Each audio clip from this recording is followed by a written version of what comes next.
ప్రపంచం మీ విలువ గుర్తించకపోతే మీరు విలువలేనివారేనా? అతను మహాధనుద్ధారి.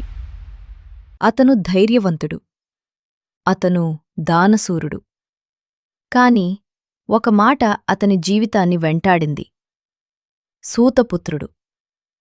అతని పేరు కర్ణుడు. దానం భోగో నాశస్తిస్రో గతయో భవంతి విత్తస్య. ఈ శ్లోకమర్థం: సంపదకు 3 మార్గాలున్నాయి. దానం చేయడం, భోగించడం, లేకపోతే నాశనమవ్వడం.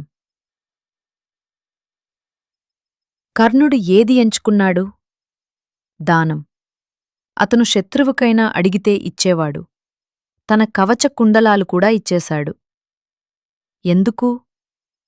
ఎందుకంటే ప్రపంచం తనను తిరస్కరించినా తన గౌరవాన్ని తానే నిర్మించుకున్నాడు.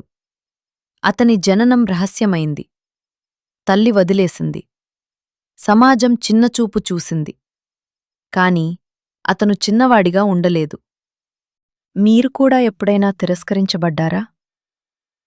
మీ ప్రతిభను ఎవరూ గుర్తించలేదా? గుర్తుపెట్టుకోండి, ప్రపంచం మీ విలువ చెప్పదు. మీరు మీ విలువ చూపాలి. కర్ణుడు ఓడిపోయాడు. కాని అతని గౌరవం ఓడిపోలేదు. మీరు కూడా కష్టాలను ఎదుర్కొంటున్నారా? కామెంట్లో ధైర్యం అని టైప్ చేయండి. ఈ వీడియో నచ్చితే లైక్ చేయండి. ధర్మం తెలుసుకోవాలంటే షేర్ చేయండి. ప్రతిరోజు మహాభారత శ్లోకాలు వినాలంటే ఇప్పుడే సబ్స్క్రైబ్ చేసి పక్కనే ఉన్న బెల్ బటన్ నొక్కండి.